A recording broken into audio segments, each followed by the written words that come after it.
club around here. Can you imagine that? We don't even think of that. Go through it, and they walk miles to get there.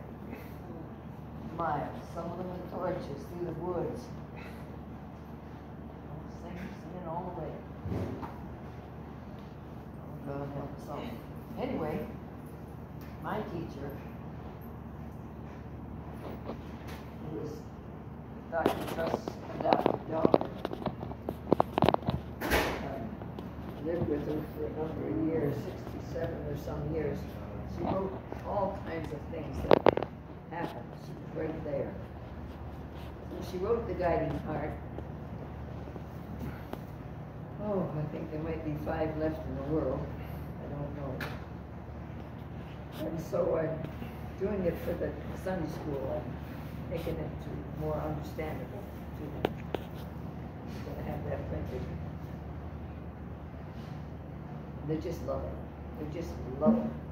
He translates it into Spanish and then we send it out to them.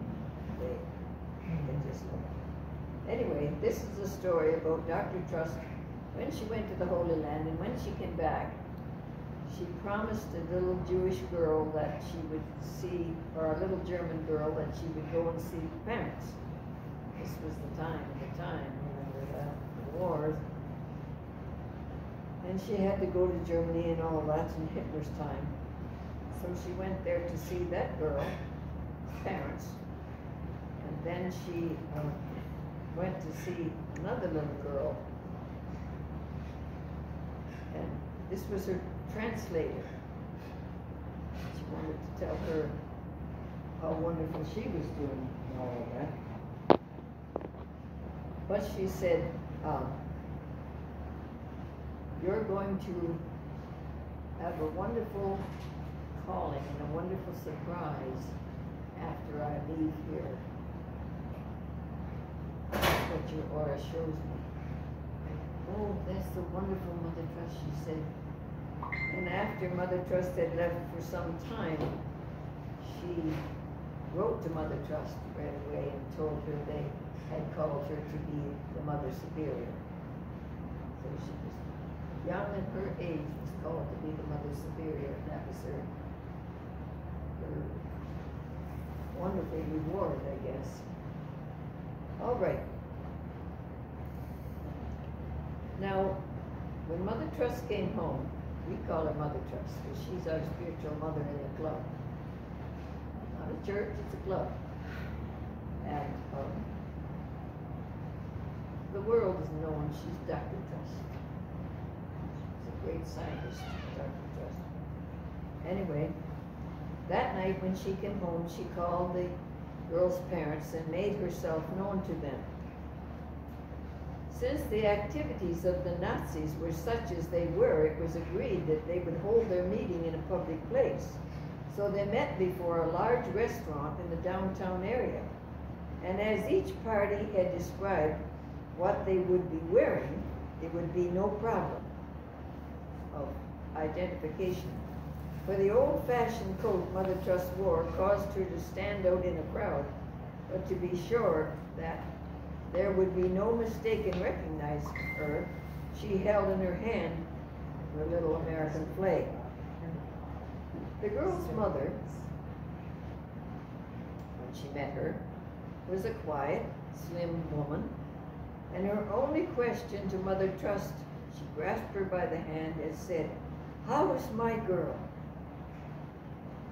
But the anxiety in her voice, it was obvious that her girl was her only concern. The father, however, had other loves. He was the big one of his loves was the big coat with the broad fur collar. I remember those in those days. I remember them. Which he wore so proudly. It must have cost a great deal of money. But regardless of its cost, he wouldn't have traded it for all the crown jewels of Europe. All the time he was talking to Mother Trust, he unconsciously was rubbing his fur coat, rubbing his fur collar. He was so proud of it and showing to all the people that were around there. and he was adjusting the fur around his neck and so on. And even though the Nazi's heel was so close upon him, he spoke of the big things he was about to accomplish, and of what a change it would be when the Russians came into the picture.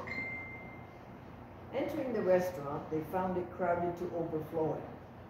When Mother Truss suggested they go elsewhere, he stated that it would do no good, as all public places were somewhat in the same condition, filled with soldiers, diplomats, and secret police.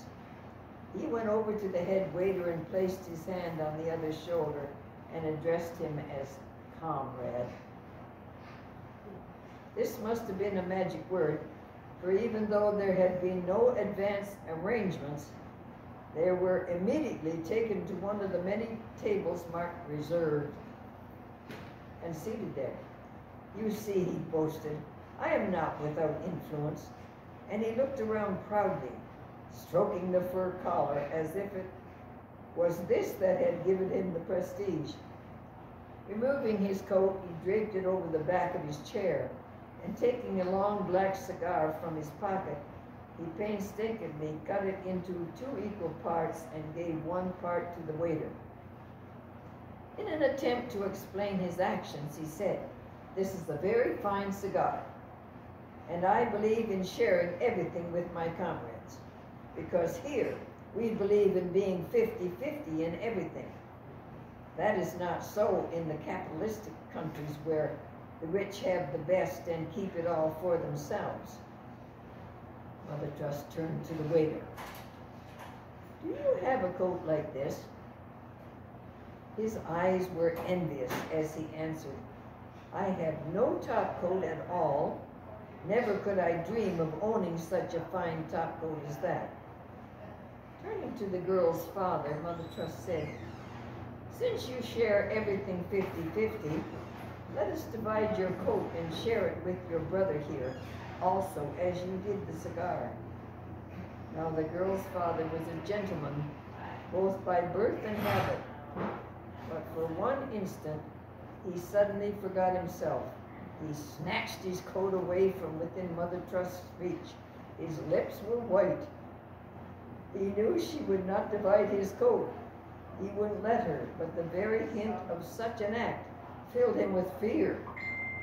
Even though he regained his poise immediately, he did not return the coat to its former place on the chair. Instead of that, he folded it and put it across his lap. Why take the chance? The waiter had gone, but he returned quickly with their order. And as they ate, Mother Truss satisfied the hunger in the mother's heart by telling her more of her daughter and of the happiness that was now hers, since she had started serving in the Prince of Peace clubs. The mother had no regret that her daughter had changed her faith. There was only relief and joy that she was happy and safe. So she went from Jewish into the Peace Club and into the Mother Truss Church. The meal was only half completed when into the noisy restaurant, over the PA system, came the rousing strains of Deutschland über alles. Immediately throughout the entire restaurant, all conversation ceased. The only sound was the hastily dropping of silverware upon the table and the scraping of chairs across the floor as their occupants swiftly rose to the feet. All stood at attention with their right hand raised and outstretched toward the large picture of the German Führer hanging on the wall. Mother Truss stood with the rest of them, and during the playing of the anthem stood respectfully at attention. But when the German anthem was over, and the brittle voice of the Nazi leader replaced it, she resumed her seat and took her little American flag with its place and unfurled it, waving it gently over her food. There were many who would like to have done the same thing, but they did not have the courage, but stood stiffly at attention for a full hour. It would have to be pretty cold by then, wouldn't it? They were afraid to move, but Mother Trust leisurely finished her meal. The waiter had turned white with fear when she first seated herself. He expected to see a stormtrooper come blustering over to the table at any minute to hustle them away. But none came. Even though they saw her sitting there all right, they chose to ignore her and to pretend that she wasn't even in the restaurant. It appeared that they must have reason, as she presumably had a great power behind her, or she couldn't have had the courage to do as she was doing. The girl's father knew that that power which gave her courage in the face of danger was her love for her Jesus Christ, and he envied her in spite of his boastful talk.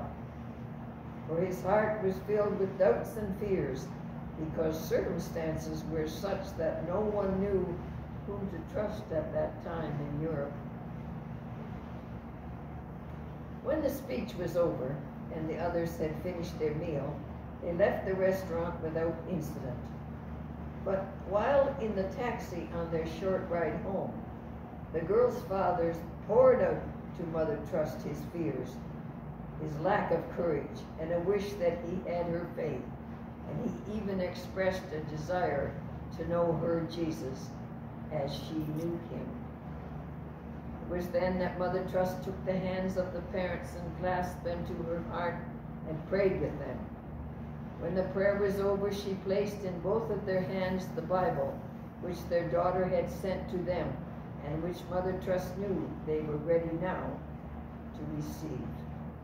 Many times thereafter, during the dark, dismal nights and the stormy, almost hopeless days that lay ahead, they thumbed through the pages and thought of the messenger who had brought it to them. They thought too of the method she had chosen to demonstrate her absolute faith and trust in God. It bolstered up their courage and took them through many impossible days. Amen. God bless you. That's the way Mother Trust operated. Their sickness is over. Like one woman, she was a ballet dancer. She was from England. I knew her well. She came, she couldn't hardly walk. Mother Trust came in and gave her healing treatments and they train us to do. And the next day she came in the hall and she said, "Oh, look, Mother Trust. I'm just as right as rain. Look at me. I am well. Thank you for the prayers and the wonderful healing." Away she went, flirting and whipping her dress and around. She was a wonderful ballet dancer. And Mother Trust said, "You're welcome, dear." She limped away.